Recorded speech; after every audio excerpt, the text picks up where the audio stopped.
ಕಪಲ್ಸ್ಗೆ IVF ಮಾಡಿಸ್ಕೊಳ್ಳಿ ಅಂತ ಹೇಳಿದ ತಕ್ಷಣ ಅವ್ರ ತಲೆಯಲ್ಲಿ ಬರೋದು ಒಂದೇ ಕ್ವೆಶನ್, ಏನದು IVFಗೆ ಎಷ್ಟು ಖರ್ಚಾಗುತ್ತೆ? ತುಂಬ ಜನ ಹೇಳ್ತಾರೆ 5 ಲಕ್ಷ ಖರ್ಚಾಗುತ್ತೆ, ಕೆಲವೊಬ್ರು ಹೇಳ್ತಾರೆ 1 ಲಕ್ಷ ಖರ್ಚಾಗುತ್ತೆ. ಸೊ ಇವತ್ತಿನ ಈ ವಿಡಿಯೋದಲ್ಲಿ IVF ಮಾಡಿಸ್ಕೊಳ್ಳೋಕ್ಕೆ ಕಂಪ್ಲೀಟ್ ಆಗಿ ಎಷ್ಟು ಖರ್ಚು ಬರುತ್ತೆ ಅನ್ನೋದನ್ನು ಹೇಳ್ತೀನಿ. ಮೊದಲೇ ಕನ್ಸಲ್ಟೇಷನ್ ಇಂದ ಹಿಡ್ಕೊಂಡು ನಿಮ್ಮ ಪ್ರೆಗ್ನೆನ್ಸಿ ಪಾಸಿಟಿವ್ ಟೆಸ್ಟ್ ಬರೋ ತನಕನೂ ಎಷ್ಟು ಖರ್ಚು ಬರುತ್ತೆ, blood test, scanning, hidden charges ಸಹ ಹಿಡ್ಕೊಂಡು ಹೇಳ್ತೀನಿ. ಎಷ್ಟೋ IVF ಪ್ಯಾಕೇಜಸ್ ಅಲ್ಲಿ ಈ ಹಿಡನ್ ಚಾರ್ಜಸ್ ನ ಹೇಳೋದಿಲ್ಲ. ಹೆಲೋ ಹಾಯ್, ನನ್ನ ಹೆಸರು ಡಾಕ್ಟರ್ ಗೀತಾ ಎಸ್ಕೆ, ನಿಮ್ಮ ಗೈನಕಾಲಜಿಸ್ಟ್ ಮತ್ತು IVF ಸ್ಪೆಷಲಿಸ್ಟ್. ವಿಡಿಯೋ ಕೊನೆದ್ರಲ್ಲಿ ನಾನು ಒಂದು ಬೋನಸ್ ಟಿಪ್ ಕೊಡ್ತೀನಿ, IVF ಅಲ್ಲಿ ಖರ್ಚನ್ನ ಹೇಗೆ ಕಡಿಮೆ ಮಾಡಬಹುದು ಅಂತ. So let's get started. ಮೊದಲನೇದಾಗಿ consultation, basic scan and basic blood test. ಇದು ಒಂದು 2,000ದಿಂದ 5,000 ಆಗುತ್ತೆ. ಇದು ಒಂದು ಕಡಿಮೆ ಖರ್ಚಿನ ಸ್ಟೆಪ್. ಎಷ್ಟೋ IVF ಸೆಂಟರ್ಸ್ ಅಲ್ಲಿ ಇದು ಫ್ರೀ ಆಗಿನೂ ಮಾಡ್ತಾರೆ. ಎರಡನೇದ್ದು hormonal and advance blood test. FSH, LH, prolactin, thyroid test ಮತ್ತೆ AMH ಇವೆಲ್ಲ ಅಡ್ವಾನ್ಸ್ ಬ್ಲಡ್ ಟೆಸ್ಟ್ ನ ಮಾಡ್ತಾರೆ. ಸೀಮೆನ್ ಅನಾಲಿಸಿಸ್ ಅಲ್ಲಿ DNA ಫ್ರಾಗ್ಮೆಂಟೇಶನ್ ಇಂಡೆಕ್ಸ್ ಮಾಡಬಹುದು. ಹಸ್ಬೆಂಡ್ ಗೆ ಸ್ಕ್ಯಾನ್ ಸಹನು ಮಾಡಬಹುದು. ಇದು ಒಂದು 8,000ದಿಂದ 20,000 ತನಕನೂ ಹೋಗಬಹುದು. ಈ ಖರ್ಚನ್ನ ನೀವು ಅದೇ ತಿಂಗಳಲ್ಲೇ ಮಾಡಿಸ್ಬೇಕಂತಿಲ್ಲ, ಇದನ್ನ ನೀವು 2 ಅಥವಾ 3 ತಿಂಗಳಲ್ಲಿ ಮಾಡಿಸ್ಕೊಳ್ಬಹುದು. ನೆಕ್ಸ್ಟ್ ಸ್ಟೆಪ್ ಬಂದ್ಬಿಟ್ಟು ಹಾರ್ಮೋನಲ್ ಇಂಜೆಕ್ಷನ್. IVF ಅಲ್ಲಿ ಕಾಸ್ಟ್ಲಿಯೆಸ್ಟ್ ಸ್ಟೆಪ್ ಇದೆ. ಓವರಿಲ್ ಇರುವಂತಹ ಅಂಡಾಣುಗಳನ್ನ ದೊಡ್ಡದಾಗಿ ಮಾಡಲಿಕ್ಕೆ ಕೊಡುವಂತಹ ಇಂಜೆಕ್ಷನ್ಸ್. ಇದು ಒಂದು 70,000ದಿಂದ 1 ಲಕ್ಷ ತನಕನೂ ಆಗಬಹುದು. ನಿಮ್ ಏಜು ಕಮ್ಮಿ ಇದ್ದು AMH ಚೆನ್ನಾಗಿತ್ತಂದ್ರೆ ಕಡಿಮೆ ಡೋಸ್ ಯೂಸ್ ಮಾಡ್ತೀವಿ.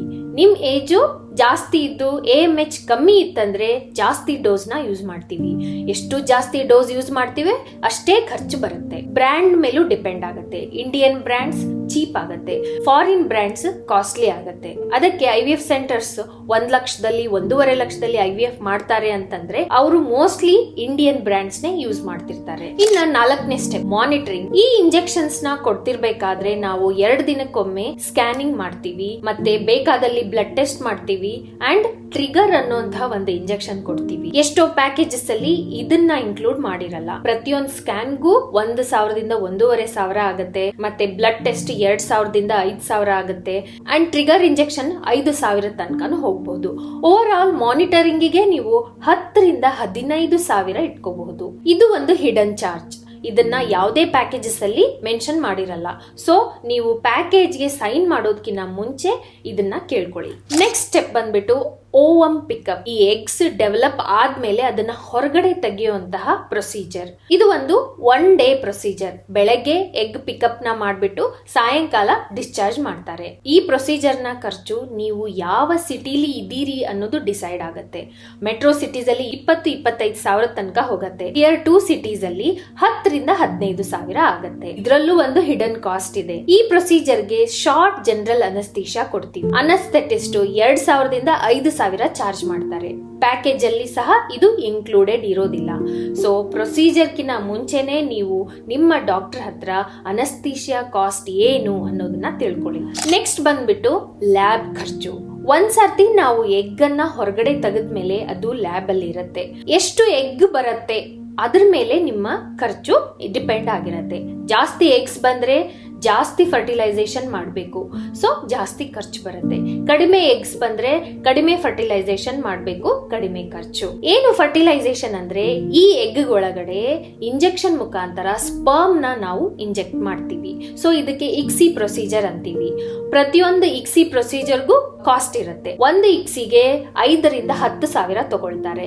ಸೊ ಫಾರ್ ಎಕ್ಸಾಂಪಲ್ ನಿಮ್ಗೆ 10 ಎಗ್ಸ್ ಹೊರಗಡೆ ಬಂದಿದೆ ಅಂದ್ರೆ 10 ಇಕ್ಸಿ ಪ್ರೊಸೀಜರ್. ಸೊ 1 ಲಕ್ಷದವರೆಗೂ ಖರ್ಚಾಗುತ್ತೆ. So on and average 60,000 to 1 lakh ಅಂತ ಹಿಡ್ಕೊಳ್ಳಿ. ನೆಕ್ಸ್ಟ್ ಸ್ಟೆಪ್ ಬಂದ್ಬಿಟ್ಟು ಒಂದ್ಸರ್ತಿ ಫರ್ಟಿಲೈಸೇಷನ್ ಆದ್ಮೇಲೆ ಎಂಬ್ರಿಯೋ ಫಾರ್ಮೇಶನ್ ಆಗುವಂತಹ ಪ್ರೊಸೀಜರ್. ಫರ್ಟಿಲೈಸೇಷನ್ ಆದ ದಿನದಿಂದ 3ನೇ ದಿನ ಮತ್ತೆ ಫರ್ಟಿಲೈಸೇಷನ್ ಆದ ದಿನದಿಂದ 5ನೇ ದಿನದ ತನಕನೂ ಲ್ಯಾಬ್ ಅಲ್ಲಿ ಇಟ್ಟು ಗ್ರೋ ಮಾಡ್ತಾರೆ. ಸೊ 3ನೇ ದಿನದ ತನಕ ಮಾಡಿದ್ರೆ ಕಡಿಮೆ ಖರ್ಚಿರುತ್ತೆ. 5ನೇ ದಿನದ ತನಕ ಮಾಡಿದ್ರೆ ಅದಕ್ಕೆ ನಾವು ಬ್ಲಾಸ್ಟೋಸಿಸ್ಟ್ ಅಂತೀವಿ, ಇದಕ್ಕೂ ಖರ್ಚಿದೆ. ಸೊ ತುಂಬಾ IVF ಸೆಂಟರ್ಸ್ 10 ಎಗ್ಸ್ ಬಂದಿದೆ ಅಂತಂದ್ರೆ 5 ಎಗ್ಸ್ ನ 3ನೇ ದಿನದ ತನಕ ಮಾತ್ರ ಬೆಳೆಸ್ತಾರೆ.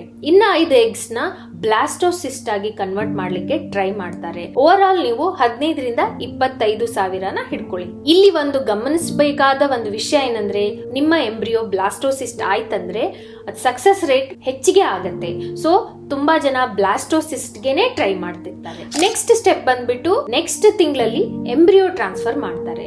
ಸೊ ಎಂಬ್ರಿಯೋ ಟ್ರಾನ್ಸ್ಫರ್ ಮಾಡೋದಕ್ಕಿಂತ ಮುಂಚೆನೆ ಹಿಸ್ಟ್ರೋಸ್ಕೋಪಿ ಅನ್ನೋಂತಹ ಪ್ರೊಸೀಜರ್, ಇದು ಡೇ ಕೇರ್ ಪ್ರೊಸೀಜರ್. ಬೆಳಗ್ಗೆ ಹಿಸ್ಟ್ರೋಸ್ಕೋಪಿ ಮಾಡ್ಬಿಟ್ಟು ಸಾಯಂಕಾಲ ಡಿಸ್ಚಾರ್ಜ್ ಮಾಡ್ತೀವಿ. ಹಿಸ್ಟ್ರೋಸ್ಕೋಪಿಯಲ್ಲಿ ಒಂದು ಕ್ಯಾಮ್ರಾವನ್ನ ಹಿಡಿದ್ಬಿಟ್ಟು ನಾವು ಸರ್ವಿಕ್ಸ್, ಗರ್ಭಕೋಶದ 2 ಓಪನಿಂಗ್ಸ್, ಕಾರ್ನೋವಾ ಅಂತ ಹೇಳ್ತೀವಿ, ಎಲ್ಲದನ್ನು ವೀಕ್ಷಿಸ್ತೀವಿ. ಒಂದ್ ವೇಳೆ ಎಂಬ್ರಿಯೋ ಟ್ರಾನ್ಸ್ಫರ್ ಮಾಡಿದ್ರೆ ಎಂಬ್ರಿಯೋ ಚೆನ್ನಾಗಿ ಹಿಡ್ಕೊಳ್ಳೋಕೆ ಸಾಧ್ಯ ಇದೆಯಾ ಇಲ್ವಾ ಅನ್ನೋದನ್ನು ಚೆಕ್ ಮಾಡ್ತೀವಿ. ಮತ್ತೆ ಈ ಒಂದು ಎಂಡೋಮೆಟ್ರಿಯಂ ಸ್ಯಾಂಪಲ್ ತೆಗೆದು ಟೆಸ್ಟಿಗೂ ಕಳಿಸ್ತೀವಿ. ಅಥವಾ ಗರ್ಭಕೋಶದಲ್ಲಿ ಏನಾದ್ರೂ ಪ್ರಾಬ್ಲಮ್ ಇದ್ರೆ, ಪಾಲಿಪ್ ಇದ್ರೆ, ಸೈನಿಕೆ ಇತ್ತಂದ್ರೆ, ಅಥವಾ ಸೆಪ್ಟೇಟ್ ಯೂಟ್ರಸ್ ಇತ್ತಂದ್ರೆ ಇಲ್ಲೇ ಅದನ್ನ ಕ್ಯೂರು ಸಹ ಮಾಡ್ತೀವಿ. ಇದ್ರದ್ದು ಖರ್ಚು 10,000ದಿಂದ 20,000. ಇದ್ರಲ್ಲೂ ಶಾರ್ಟ್ ಜನರಲ್ ಅನಸ್ತೇಷಿಯಾ ಕೊಡ್ತೀವಿ. ಇದ್ರದ್ದು 2,000ದಿಂದ 5,000 ಖರ್ಚಿರುತ್ತೆ. ಡೋಂಟ್ ವರಿ, ಕೊನೆಯಲ್ಲಿ ನಾನು ಒಂದು ಫುಲ್ ಲಿಸ್ಟ್ ಕೊಡ್ತೀನಿ, ಯಾವ ಸ್ಟೆಪ್ಪಿಗೆ ಎಷ್ಟೆಷ್ಟು ಖರ್ಚು, ಆಮೇಲೆ ಟೋಟಲ್ ಎಷ್ಟಾಗುತ್ತೆ ಅನ್ನೋದನ್ನ. So don't get confused. Next embryo transfer procedure. ಇದು ಒಂದು ಸಣ್ಣ ಪ್ರೊಸೀಜರ್, ಇದಕ್ಕೆ ಯಾವುದೇ ಅನಸ್ತೇಷಿಯಾ ಬೇಕಾಗಲ್ಲ. ಸೊ 5ರಿಂದ 10,000. ನೆಕ್ಸ್ಟ್ ಬಂದ್ಬಿಟ್ಟು ಎಂಬ್ರಿಯೋ ಫ್ರೀಸಿಂಗ್. ನಿಮ್ಮ ಎಗ್ಗಿಂದ ತಯಾರಿಸಲಾದ ಎಂಬ್ರಿಯೋಸ್ನ ನಾವು ಹೊರಗಡೆ ಇಡೋದಿಲ್ಲ. ಒಂದ್ಸರ್ತಿ ಅವ್ರು ಫರ್ಟಿಲೈಸೇಷನ್ ಆದ್ರೆ ಆ ಸ್ಟೇಜ್ಗೆ ನಾವು ಫ್ರೀಸ್ ಮಾಡಿ ಇಡ್ಬೇಕಾಗತ್ತೆ. ನಿಮ್ಗೆ ಯಾವಾಗ ಬೇಕೋ ಆವಾಗ ಎಂಬ್ರಿಯೋ ಟ್ರಾನ್ಸ್ಫರ್ ಮಾಡ್ತೀವಿ. ಸೊ ಈ ಫ್ರೀಸಿಂಗ್ ಟೆಕ್ನಿಕ್ಗೆ ನಾವು ಇಯರ್ಲಿ ಚಾರ್ಜ್ ಮಾಡ್ತೀವಿ. ಇದು 10,000ದಿಂದ 15,000 ತನಕ ಹೋಗುತ್ತೆ. ಇನ್ನ ಕೆಲವೊಂದಿಷ್ಟು ಪೇಷಂಟ್ಸ್ ಅಲ್ಲಿ ಪದೇ IVF ಫೇಲ್ ಆಗ್ತಾ ಇದೆ, ಪದೇ ಅಬಾರ್ಷನ್ಸ್ ಆಗ್ತಾ ಇದೆ, ಎಂಬ್ರಿಯೋನೇ ಫಾರ್ಮ್ ಆಗ್ತಿಲ್ಲ ಅಂತಹ ಪೇಷಂಟ್ಸ್ ಅಲ್ಲಿ PGTA ಅನ್ನುವಂತಹ ಟೆಸ್ಟ್ ಮಾಡ್ತೀವಿ. ಇದು 50,000ದಿಂದ 1,00,000 ತನಕನೂ ಹೋಗ್ಬೋದು. ಬಟ್ ಈ ಟೆಸ್ಟ್ ನ ಎಲ್ಲ IVF ಕಪಲ್ಸ್ಗೂ ಮಾಡಲ್ಲ, ಕೇವಲ ನೆಸೆಸರಿ ಇರುವಂತಹ ಕಪಲ್ಸ್ ಮಾತ್ರ ಮಾಡ್ತೀವಿ. ಸೊ ಟೋಟಲ್ ಎಷ್ಟು ಖರ್ಚಾಗತ್ತೆ? ಈ ಸ್ಕ್ರೀನ್ ಅಲ್ಲಿ ಬಂದಿರುವಂತಹ ಸ್ಕ್ರೀನ್ ಶಾಟ್ ನ ನೋಡಿ. ಮೆಟ್ರೋ ಸಿಟೀಸ್ ಅಲ್ಲಿ 2.5 ಲಕ್ಷದಿಂದ 3.5 ಲಕ್ಷ ಆಗತ್ತೆ. ಟಿಯರ್ 1 ಸಿಟೀಸ್ ಅಲ್ಲಿ 2.5 ಲಕ್ಷದ ತನಕನೂ ಆಗತ್ತೆ. ವಿಡಿಯೋ ಕೊನೆದ್ರಲ್ಲಿ ನಾನೊಂದು ಬೋನಸ್ ಟಿಪ್ ನ ಕೊಡ್ತೀನಿ ಅಂತ ಹೇಳಿದ್ದೆ. ಏನಂತಂದ್ರೆ, ಮೊದಲನೇ ಸೈಕಲ್ ಅಲ್ಲೇ ತುಂಬಾ ಎಗ್ಸ್ ಬರೋ ಹಾಗೆ ಮಾಡ್ಕೊಳ್ಳಿ. ನಿಮ್ಮ ಡಾಕ್ಟರ್ಗೆ ಕೇಳಿ, ಜಾಸ್ತಿ ಎಗ್ಸ್ ಬರೋ ಹಾಗೆ ನಂಗೆ ಟ್ರೀಟ್ಮೆಂಟ್ ಕೊಡಿ ಅಂತ. ಯಾಕೆ ಅಂತಂದ್ರೆ, ಇದು ಒಂದ್ಸತಿ ನೀವು ಮಾಡ್ಬಿಟ್ರೆ ಎಂಬ್ರಿಯೋಸ್ ನ ನಾವು ಫ್ರೀಸ್ ಮಾಡಿಟ್ಕೊಂಡು ಯಾವಾಗ ಬೇಕು ಅವಾಗ ಎಂಬ್ರಿಯೋ ಟ್ರಾನ್ಸ್ಫರ್ ನ ಮಾಡ್ಕೋಬಹುದು. ಫಸ್ಟ್ ಸೈಕಲ್ ಏನಾದ್ರೂ ಫೇಲ್ ಆಯ್ತಂದ್ರೆ ಸೆಕೆಂಡ್ ಸೈಕಲ್ ಅಲ್ಲಿ ಜಸ್ಟ್ ಎಂಬ್ರಿಯೋ ಟ್ರಾನ್ಸ್ಫರ್ ಪ್ರೊಸೀಜರ್ ಮಾತ್ರ ಇರುತ್ತೆ.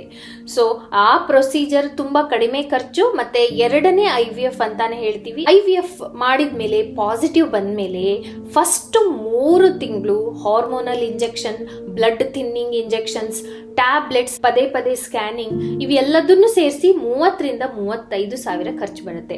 ಬಟ್ IVF ಪಾಸಿಟಿವ್ ಬಂದಾಗ ನಿಮಗೆ ಈ ಖರ್ಚು ಕಾಣಿಸೋದಿಲ್ಲ. ಒಂದು ಮುಖ್ಯವಾದ ಮಾತು ನಾನು ಏನ್ ಹೇಳಕ್ ಇಷ್ಟಪಡ್ತೀನಿ ಅಂದ್ರೆ, ಚೀಪ್ ಆಗಿ IVF ಮಾಡ್ತಾರೆ ಅನ್ನೋಂತಹ ವಿಷಯ ಬಿಟ್ರೆ ನೀವು ಬೇರೆ ಏನೇನ್ ನೋಡ್ಬೇಕು, doctors experience, lab quality, lab success rate, ಇವನ್ನೆಲ್ಲ ಕನ್ಸಿಡರ್ ಮಾಡಿ IVF ಸೆಂಟರ್ ನ ಚೂಸ್ ಮಾಡಿ. ನಿಮ್ಗೆ ಇನ್ನ ಏನಾದ್ರೂ ಜನರಲ್ ಡೌಟ್ಸ್ ಇತ್ತಂದ್ರೆ ಕಮೆಂಟ್ ಹಾಕಿ, ನಾನು ರಿಪ್ಲೈ ಮಾಡ್ತೀನಿ.